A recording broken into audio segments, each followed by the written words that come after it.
है ना।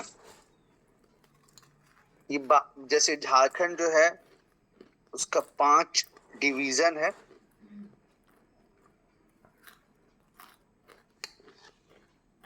ठीक है ना। ये तुम्हारा हो गया संथाल परगना, ये हो गया पलामू डिवीजन, ये हो गया कोल्हान डिवीजन, ये हो गया नॉर्थ छोटा नागपुर, ये हो गया साउथ छोटा नागपुर, ठीक है ना। तो ये 5 डिवीजन है जो एसपीटी है वो लागू होता है इस रीजन पे। संथाल परगना वाला यहाँ पे लागू होता है और बाकी यहाँ यहाँ यहाँ यहाँ यहाँ लागू होता है सीएनटी।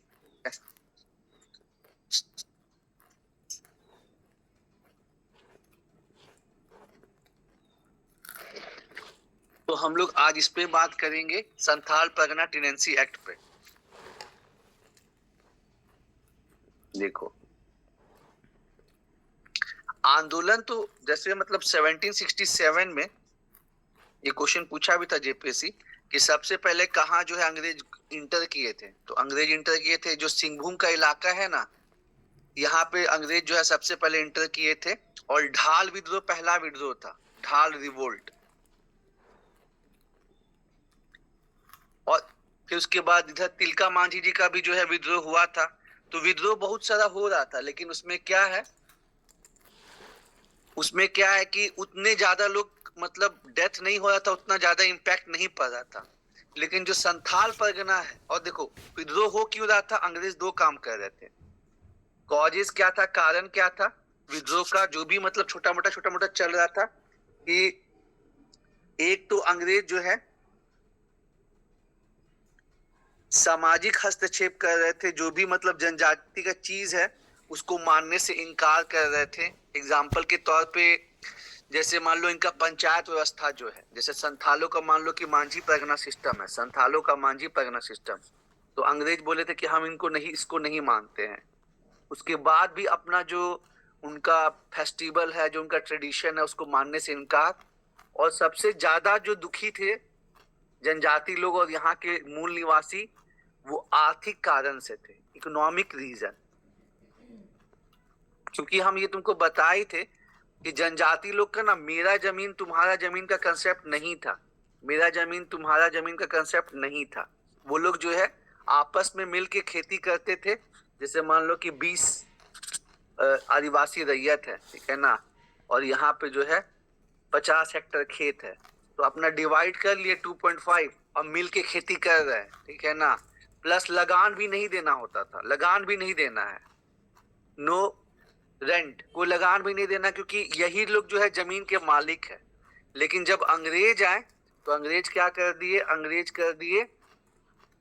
अंग्रेज लगाए परमानेंट सेटलमेंट, अस्थाई बंदोबस्त, यानी जमींदारी सिस्टम जो है वो चालू करवा दिए।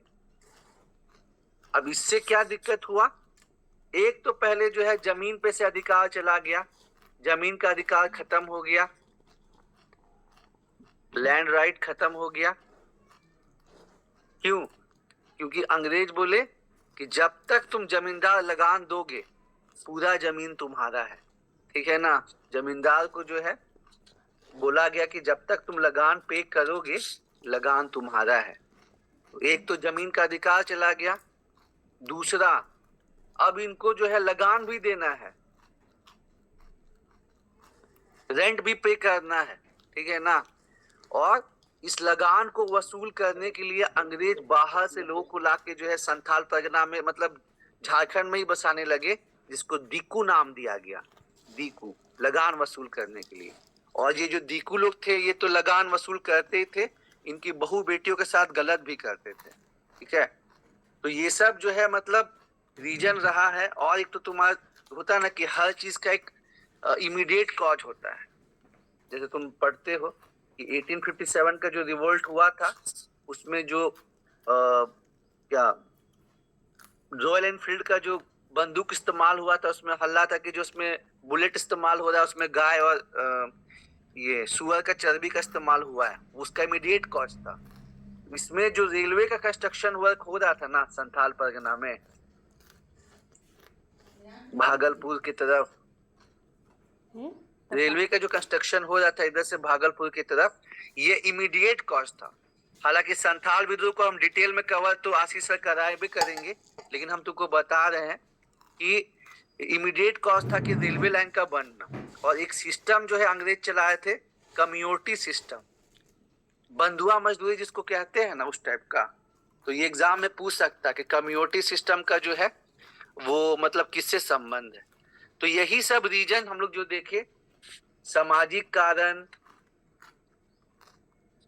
उनका जो है चीजों में हस्तक्षेप, बाल विवाह जैसे कर रहे हैं तो उनको नहीं करना है, उनका जो है चीज को नहीं मानना है, इकोनॉमिक कारण, आर्थिक कारण, और पॉलिटिकल में भी वो हो जाएगा कि उनके व्यवस्था को नहीं मानना, अपना जो है police system, civil service system को लागू करना, उनके व्यवस्था को नहीं मानना, ठीक है, उनके जमीन और ये लकड़ी को कब्जा करना, वो सब तुम्हारा इकोनॉमिक में आएगा। तो तुम कोई भी विद्रोह लिखोगे ना, रिवोल्ट, तो ये बात ध्यान डालना कि तुम अगर ऐसे करके ब्रेक करके दिखाते हो ना हेडिंग में कि अच्छा सामाजिक कारण क्या, ये तुमको मेंस में बहुत हेल्प करेगा। इकोनॉमिक कारण क्या, पॉलिटिकल कारण क्या, कोई विद्रोह लिखते उसमें भी बताना जरूरी है। तो उसके बाद जो है इस एरिया में सिद्धू कानू, चांद भैरव, और ये पहला इंपॉर्टेंट आंदोलन रहा जिसमें महिलाएं भी, इनकी बहन फूलो झानो, ठीक है। एक बार हम फिर से बता रहे, संथाल विद्रोह आशीष से डिटेल में कवर करेंगे।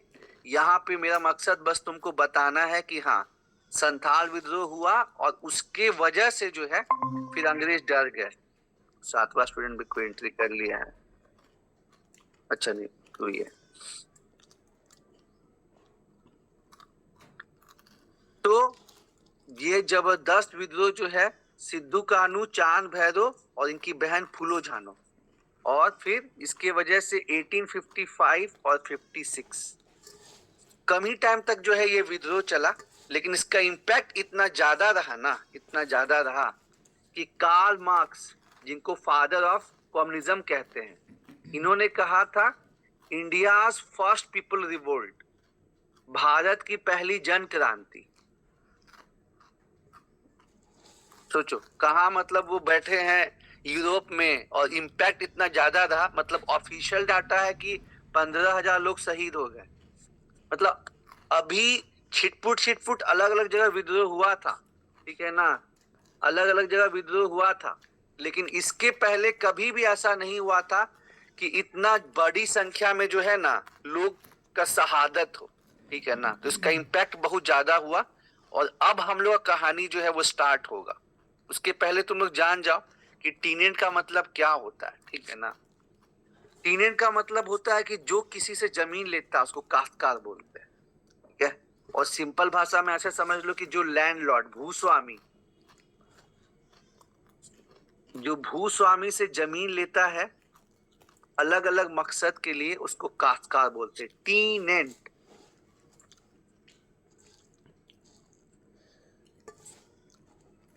काश्तकार, ठीक है ना।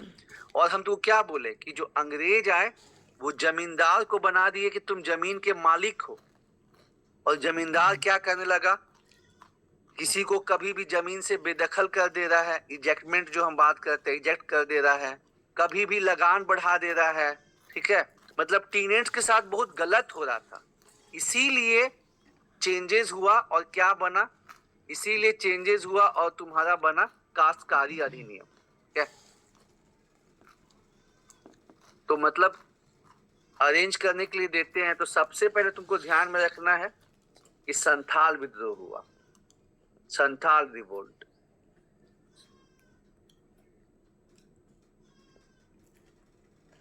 संथाल रिवोल्ट हुआ तो अंग्रेज डर गए। उसके बाद ना वो अपने यहाँ पास किए यूल्स रूल, यूल्स रूल पास किए, और संथालों के मांझी, उनका जो पंचायती व्यवस्था था, संथालों का जो पंचायती व्यवस्था था, मांझी परगना सिस्टम, एसएमपी, जिसका हम शॉर्टकट लिखवाते हैं, ये एसएमपी को मान्यता मिल गई संथालों के, ठीक है। एक बदलाव ये हुआ। उसके बाद क्योंकि यहाँ पे मनमाना लगान जो है वो लिया जा रहा था, तो 1872 में पहला एक कानून आया, 1872 में, क्या था आपका? Santhal Pargana settlement regulation. ठीक है, संथाल परगना बंदोबस्ती जो है ना, उसका मतलब रेगुलेट करना, ये पहला नियम बना था 1872 में। और एक चीज ध्यान देना, जो हम लोग ध्यान नहीं देते हैं, कि अभी का जो हम लोग पढ़ते हैं ना, वो क्या है, 1949, वो एसपीटी खाली नहीं पढ़ते हैं, वहां पे लिखा हुआ है एसपीटी सप्लीमेंट्री प्रोविजन, अनुपूरक उपबंध, सप्लीमेंट्री। तो जाहिर सी बात है कि अगर ये सप्लीमेंट्री है, जैसे होता है ना कि बोर्ड एग्जाम में कंसेप्ट चलता है कि चेक पेपर कट डाउन हो गया तो जो है उसको फिर मतलब ठीक करना होता है, तो सप्लीमेंट, यानी कि जाहिर सी बात है कि संथाल परगना एक्ट तो यानी कभी कभी पहले बना होगा, तो इसलिए जो है ना, वो तुम्हारा एक क्वेश्चन अगर पूछता है कि सबसे पहले संथाल परगना मतलब एसपीटी एक्ट, उसमें सप्लीमेंट्री का बात नहीं किया गया, केवल एसपीटी का बात किया गया है, तो वो तुम्हारा 1876 में बना था। एसपीटी छूटा, मतलब इसमें सप्लीमेंट्री नहीं लगा हुआ है। ठीक है, ये सप्लीमेंट्री एक नहीं लगा हुआ, सप्लीमेंट्री बाद में इसमें एडिशन होते गया, तो अनुपूरक उपबंध जो है वो बाद में बनेगा 1949 में। लेकिन अभी जो है पूछेगा कि पहली बार जो है एसपीटी एक्ट कब पास हुआ, तो वो 1876 में हुआ। किसी को यहाँ पे दिक्कत है? जितने भी 7 लोग हैं, समझ में आ रहा है? बोल के बताइए, क्योंकि हम स्क्रीन पे हमको दिखेगा नहीं कि हाँ क्या है। बबलू भाई और इधर नितिन, स्वाति, प्रियंका। हाँ, क्योंकि अब हम लोग का मेन कहानी यहाँ से स्टार्ट होगा। वो आंदोलन तो हम बताएं कि हाँ आंदोलन में इतने हजारों लोग मर गए, तो इस वजह से जो है मतलब दिक्कत हुआ, मतलब उसका इम्पैक्ट बहुत ज्यादा रहा। अंग्रेज सरकार डर गया कि भाई हमको जो है नियम बनाना ही बनाना पड़ेगा, और जो काश्तकार है उसको जो है शोषण से रोकना ही पड़ेगा। ठीक है, इस चीज का ध्यान दीजिएगा।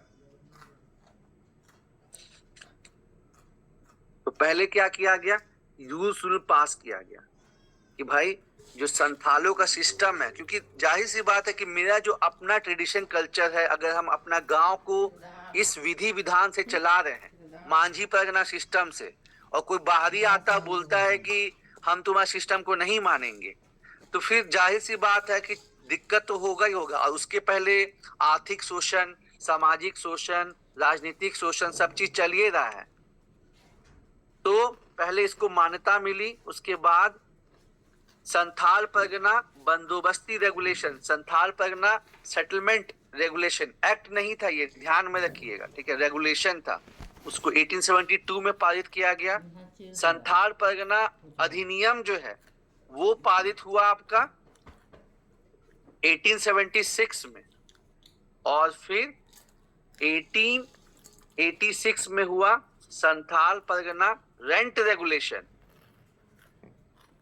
पहले वहां बंदोबस्ती को ऑर्गेनाइज किया गया, उसके बाद, क्योंकि ना ये क्वेश्चन अभी तक पूछा नहीं है कि तुमको ये सब नाम दे देगा और बोलेगा कि अरेंज करो, तो एक क्वेश्चन यहाँ से बन सकता है, जो संथाल परगना से जो अधिनियम से जुड़ा हुआ चीज है, एक क्वेश्चन मतलब बन सकता है।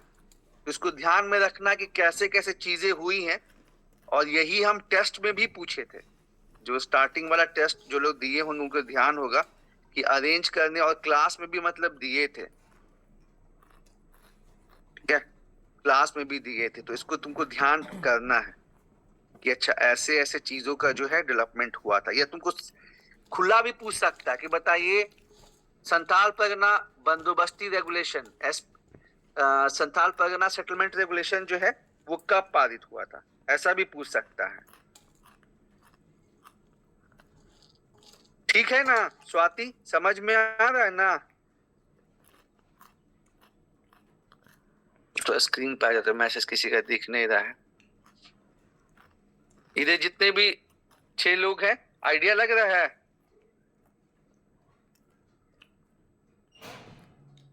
कोई कुछ भूल ही नहीं रहा यार, मैसेज में बताइए। खाली नितिन बोल रहा है, बबलू समझ में नहीं आ रहा है, उज्जवल, स्वाति, प्रियंका।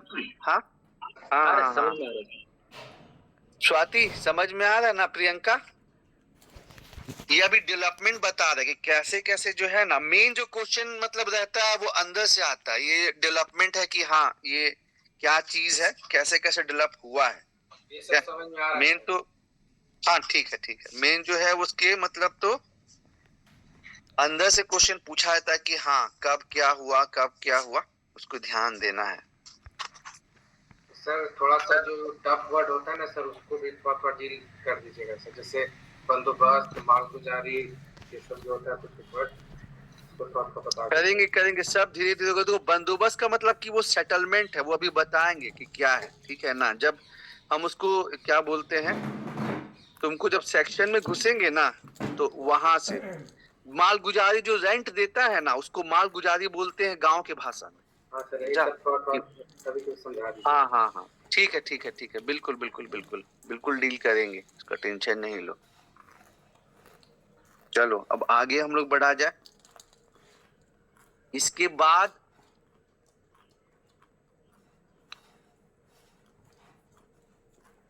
अब अभी भी मैटर जो है शॉर्ट आउट नहीं हुआ। जो तुम माल गुजारी बोला हिंदी का शब्द ना, उसका मतलब जो लगान देते हैं, या अभी भी जो ना सालाना जो जमीन पे तुमको टैक्स देना पड़ता है, ठीक है।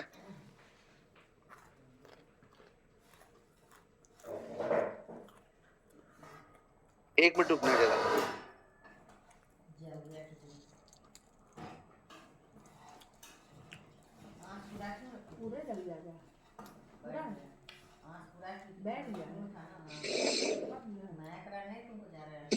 एक मिनट बस,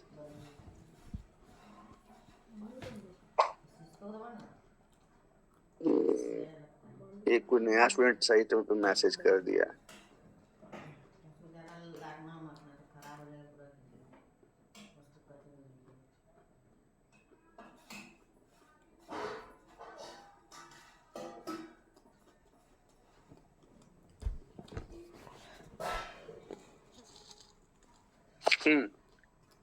तो अभी भी जो तुम टैक्स देते हो जमीन पे ना, उसको मतलब कॉमन भाषा में तुम जाओगे तो मतलब उसको मालगुजारी मतलब कहते हैं, और उस समय भी वही था।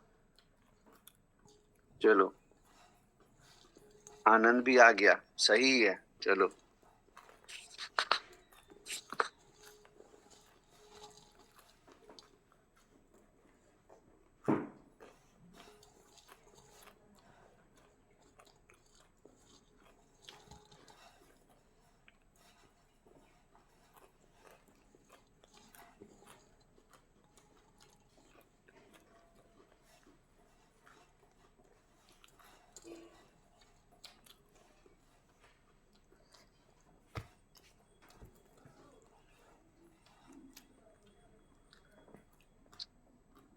एक मिनट रुकना बस, एक को भेज देते हैं। शॉर्ट आउट नहीं हुआ, ठीक है ना, मैटर शॉर्ट आउट नहीं हुआ।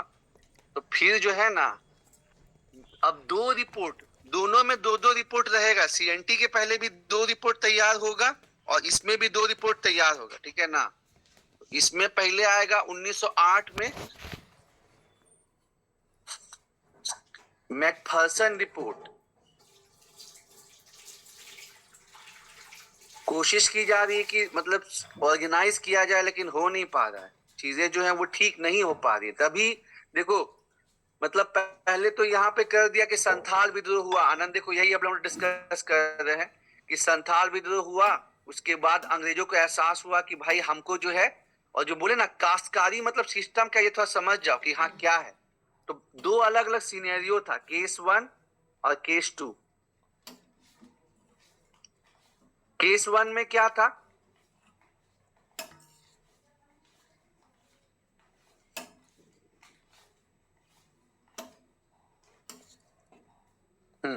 केस 1 में था, यहाँ पे करो बेटर तरीके से। केस 1 में था कि अंग्रेज नहीं आए हैं झारखंड में, और अपना सभी किसान मतलब सभी यहाँ पे जो किसान है वो मिल के अपना खेती कर रहे हैं। सभी लोग मिल के सबका साथ सबका विकास। एक एग्जाम्पल दिए कि मान लो 20 किसान है, 50 हेक्टेयर भूमि है, तो सबको अपना जो है मिलके खेती कर रहा है, कोई लगा नहीं देना है, मस्त से लाइफ चल रहा है। केस 2, जब अंग्रेज यहाँ पे एंटर कर लिए तो एक तो जमीन का अधिकार चला गया, लैंड राइट चला गया, ठीक है, जमीन का राइट जो है वो चला गया। अब चीजें क्या हो गई, कैसे बदल गई कि अंग्रेज ना जमींदार को अपॉइंट कर दिए परमानेंट सेटलमेंट से, स्थायी बंदोबस्त से, ठीक है ना, और बोले कि जब तक तुम लगान दोगे पूरा जमीन तुम्हारा है। अब जो जमींदार से मतलब, अब जमींदार यहाँ पे क्या हो गया, लैंडलॉर्ड, भूस्वामी, ठीक है ना, और जो जमींदार से जमीन लिया है इसी को बोलते हैं टीनेंट, काश्तकार। जो भूस्वामी से मतलब कि या तो जमींदार या तो सरकार, मतलब किसी से वो जमीन लिया है, उसका अपना जमीन नहीं है, तो उसको बोलते हैं टीनेंट, भूस मतलब काश्तकार, ठीक है ना। इसमें अभी हम लोग देखेंगे काश्तकार कैसे कैसे होते हैं। और जमींदार क्या करता था कि जो काश्तकार है उनको कभी भी जमीन से हटा दिया, बेदखल कर दिया, जिसको हम लोग इजेक्टमेंट बोलते हैं। कभी भी जो है लगान बढ़ा दिया, रेंट बढ़ा दिया, जिसको हिंदी में मालगुजारी जो बोलते हैं वो कभी भी बढ़ा दिया। तो उसके चलते प्रॉब्लम चल रही थी, अलग अलग चीजें हो रही थी। लेकिन जब संथाल परगना में विद्रोह हुआ, 15,000 लोग मर गए, तो समझ में आया कि नहीं भाई, इसको ना, इस एक्सप्लॉयटेशन को रोकना होगा। जो यहाँ जमींदार गड़बड़ कर रहा है, एक तो ये गड़बड़ कर ही रहा था, ऊपर से जो टीनेंट बन रहे थे, ठीक है, जैसे मान लो कि यहाँ पे विलेज हेडमैन, ग्राम प्रधान, मूल रैयत, ये लोग जो बन रहे थे, ये लोग अपने नीचे फिर शोषण कर रहे थे। अच्छा, मूल रैयत सबको को क्लियर है कि मूल रैयत क्या होता है? बताए थे क्लास में। स्वाति, नितिन तो चलो अभी आया है, बबलू भाई, प्रियंका, उज्जवल, आनंद, बताओ सर, जिसका बबलू क्या अपना होता है मूल रैयत? जिसका अपना खुद का जमीन हो सर, जो आपने बनाया सर। बिल्कुल बिल्कुल। जो चीज जैसे हम लोग छोटा नागपुर में पढ़ते हैं मुंडारी खूंट कटेरा, कि जो जंगल को साफ किया। जी सर। आनंद समझ में आ रहा है ना उज्जवल? जो जंगल को साफ किया और खेती करने लायक बनाया, जैसे मान लो कि संथाल परगना में इधर जंगल था, हाँ बिल्कुल, तो ये लोग भी शोषण करते थे। जैसे अब अभी बताएंगे तुमको कि जैसे इनको पावर मिला था ग्राम प्रधान को और मूल रैयत को, कि जो खाली जमीन है, जो बंजर जमीन है, उसका बंदोबस्ती करने के लिए। तो ये लोग क्या करते थे कि बंदोबस्ती जो है, मतलब कि सेटलमेंट जो है ना, वो अपना बुआ का लड़का को, मामा का लड़का को, मतलब ये लोग भी गलत करते थे, ग्राम प्रधान, मूल रैयत। तो सब चीज को ऑर्गेनाइज करने के लिए जो है संथाल परगना टेनेंसी एक्ट जो है मतलब पारित किया गया था। और वही हम लोग समझ रहे हैं कि कैसे कैसे जो है हुआ। प्लस जो लोग नए आए हैं, जनरली तुम देखना पूछता है कि संथाल परगना कब, एसपीटी एक्ट कब पास हुआ, तो बोलता है 1949 में पास हुआ। अरे भाई 1949 में ना सप्लीमेंट्री प्रोविजन, ऐसा थोड़ी होगा कि आंदोलन चला है, विद्रोह हुआ है 1855-56 में और 100 साल के बाद एसपीटी अधिनियम पास होगा, ऐसा नहीं हो सकता है। कभी भी देखना सीएनटी में खुला लिखा रहता है सीएनटी एक्ट, इसमें सप्लीमेंट्री नहीं लिखता, क्योंकि 1895 से लेके 1900 तक रिवोल्ट हुआ बिरसा मुंडा जी का, फिर दो गो जो है सर्वे हुआ पे, ट्रावर्स और कैस्ट्रल, दो ठो सर्वे हुआ और 1908 में जो है नियम बन गया, ठीक है ना। तो फिर एसपीटी में कैसे ऐसा होगा कि 1855 और 56 में विद्रोह हुआ है और 1 साल के बाद जाके एसपीटी अधिनियम बनेगा, ऐसा नहीं हो सकता है। तो वही बता रहे हैं कि अगर उनको क्वेश्चन पूछे कि एसपीटी एक्ट कब पास हुआ, इसमें सप्लीमेंट्री नहीं दिया गया, तो ध्यान रखना 1876 में, ठीक है ना। और अभी ये क्वेश्चन पूछना बाकी है। तो यहां हम लोग देखें, संथाल विद्रोह हुआ, रूल पास किया गया, उसके बाद संथाल विद्रोह के पास कि नहीं आपके हम चीजों को मान्यता दे रहे हैं। उसके बाद 1872 में हुआ संथाल परगना सेटलमेंट रेगुलेशन, ठीक है। और उसके बाद 1876 में संथाल परगना अधिनियम पारित किया गया, लेकिन अभी भी वहां पे जो रैयत है, जो काश्तकार है, उनका शोषण नहीं रुक रहा था। तो फिर हुआ संथाल परगना रेंट रेगुलेशन 1886 में। उसके बाद 1908 में पहला रिपोर्ट मैकफर्सन रिपोर्ट बना, और जो तुम लोग बार बार सुनते हो ना 1932 का खतियान, वो और कुछ नहीं, उसका नाम गेंजर रिपोर्ट है, गेंजर रिपोर्ट। तो अगर मान लो पीटी में क्वेश्चन आ जाए कि 1932 का खतियान को हम किस नाम से जानते हैं, तो उसका नाम है गेंजे रिपोर्ट। ठीक है। और फाइनली जो है 1936 में 37 में तुम्हारा बना Santhal Pargana inquiry committee report. अब इंक्वायरी हुआ कि और फाइनल जो है क्या किया जाए, और यही सब को लिख के ये जितने भी चीजें हैं 1872 इसका कुछ चीज लिया गया, 1876 इसका कुछ लिया गया, 1886 इसका कुछ लिया गया, 1908 का रिपोर्ट का, 1932 का कमेटी का रिपोर्ट का, और तब फाइनली जो है एसपीटी अनुपूरक उपबंध सप्लीमेंट्री प्रोविजन देश की आजादी के बाद ये तुम्हारा 1949 पूछता लागू कब से हुआ, तो 11 नवंबर से लागू हुआ था सीएनटी, ये लागू हुआ था 1 नवंबर 1949।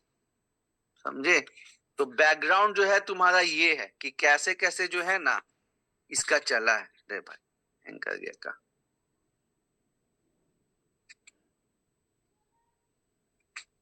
तो साइज बहुत बड़ा हो गया।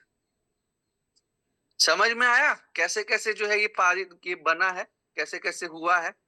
जो अभी हम लोग एसपीटी देखते हैं उसका डेवलपमेंट कैसे हुआ नितिन, कैसे संथाल विद्रोह से हम लोग। हाँ क्या बोला नितिन? 1886 वाला सर रेंट रेगुलेशन है। ठीक है, जो लगान है ना उसको कैसे मतलब और बढ़िया ढंग से किया जाएगा, Santhal Pargana rent regulation. Sir 1908 वाला क्या नाम बताया था sir? Macpherson report. Macpherson report ना सर? हाँ मैकफर्सन रिपोर्ट। चलो ये वाला डायग्राम बना के सब लोग अपना एक पेज पे और भेजो ग्रुप में। ठीक है ना, उसके बाद आगे बढ़ते हैं कैसे तुमको पहुंचना है, संथाल विद्रोह से पहुंचना है अभी वाला, यही सब काम वही लोग शुरू भी कराए थे। तो तुमको स्टार्ट करना है संथाल विद्रोह से और पहुंचना है लास्ट तक। एक बार देख लो कैसे कैसे है, भले तुम देख के बनाओ ना, कोई टेंशन नहीं है, अभी तो पहली बार कर रहे हो, तो कोई कुछ ज्यादा ही बड़ा हो गया है। एक बार फिर से तुमको फ्रेश बना के दिखाते हैं, तुमको समझ में आएगा। इसी को तुमको कॉपी करना है। पहले हुआ क्योंकि अपना हाथ से बनाया रहेगा ना फिर फटाफट निकलेगा। 1855-56 में जो है तुम्हारा हुआ संथाल विद्रोह, संथाल रिवोल्ट। अरे भाई लिखना पड़ेगा एसपीटी।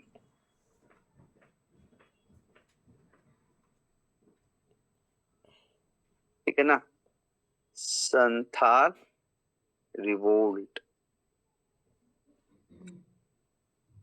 इसके बाद तुरंत बाद जो है पास किया गया रूल जैसे खत्म हुआ और मान्यता दिया गया किसको, संथालों के पंचायत व्यवस्था को, जिसको हम शॉर्टकट में लिखते हैं एसएमपी।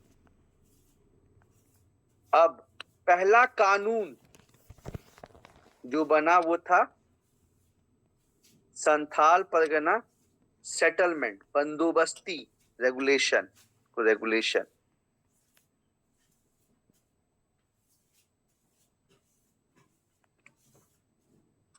उसके बाद 1876 में पारित हुआ एसपीटी एक्ट, संथाल परगना काश्तकारी अधिनियम पारित हुआ 1876 में।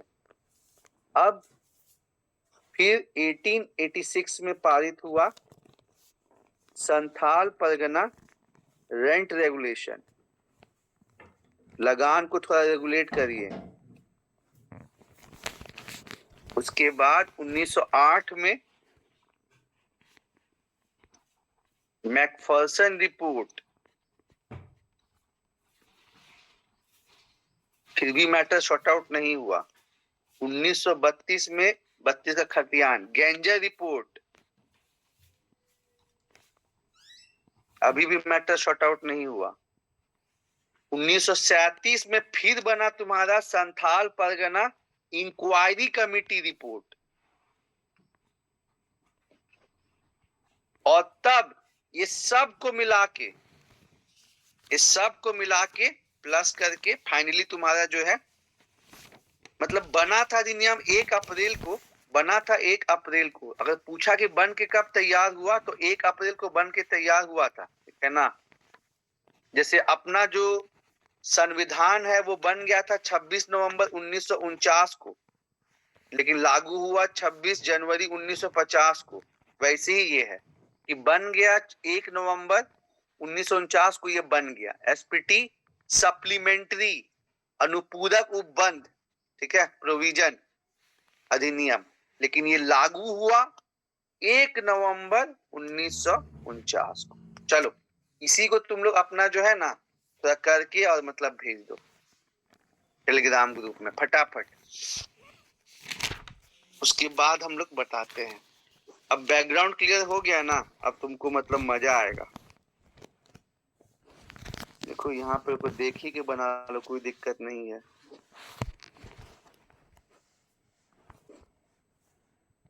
चलो बबलू तो भेज भी दिया, सही है। बाकी लोग भी भेजिए भेजिए। ओह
वाह, चलिए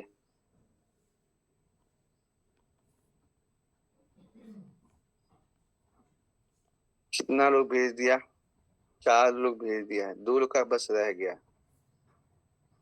अब इसमें ना इंडिविजुअली भी एक उठा के भी पूछ सकता है कि बताइए रेंट रेगुलेशन कब बना, सेटल या फिर सेटलमेंट वाला कब बना, ठीक है ना, ऐसा भी आ सकता है।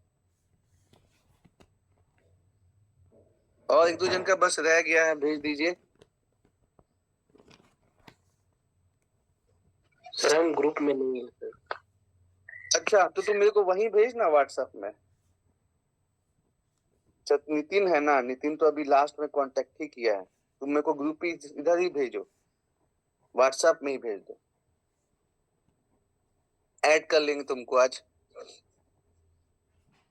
व्हाट्सएप में ही भेज दो। चलिए अब यहां तक था क्या, ये ट्रेलर था। अब मेन कहानी जो है ना, अब आपको टर्म्स जानना है, जो बिना टर्म के, जो बबलू बोला कि सर टर्म, पूरा खेल जो है वो टर्म का मतलब रहता है। अब उसको हम लोग देखेंगे।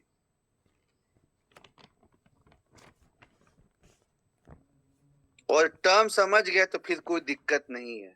हम बोले ना कि यही सिस्टम पूरा खराब था क्या। चलो नितिन का भी आ गया है, और एक जन शायद बाहर है, तो ठीक है।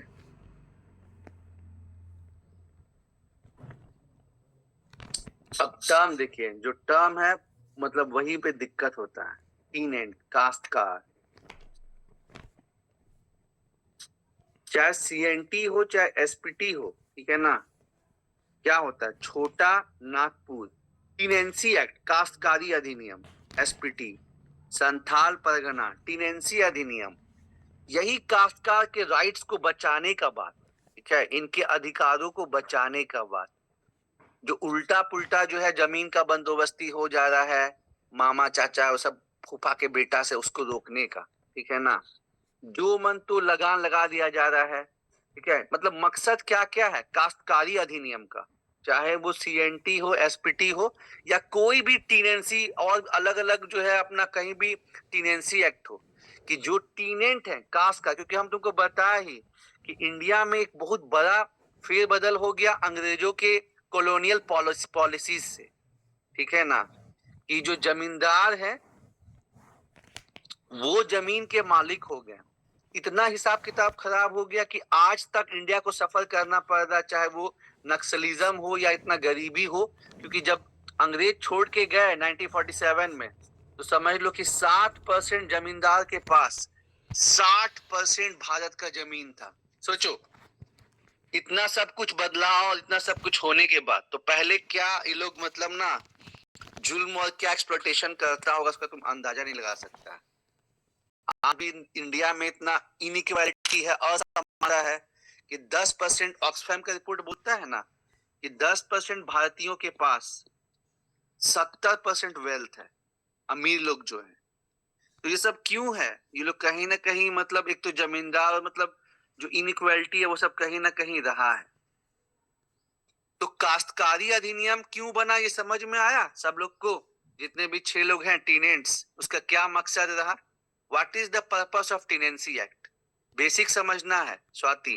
काश्तकारी अधिनियम बना क्यों? कोई भी चीज अगर हम लोग पढ़ रहे हैं तो उसका अगर बेसिक जानेंगे ना, क्योंकि अभी जब तुम लोग मेंस के आंसर जैसे लिखोगे ना, तो वहां पे हम यही फंडा बोलते हैं कि कोई भी टॉपिक है, जैसे मान लो कि एक बहुत फेमस टॉपिक है कि गरीबी हटाने के लिए, गरीबी उन्मूलन के लिए, पॉवर्टी इराडिकेशन या एलिवेशन के लिए,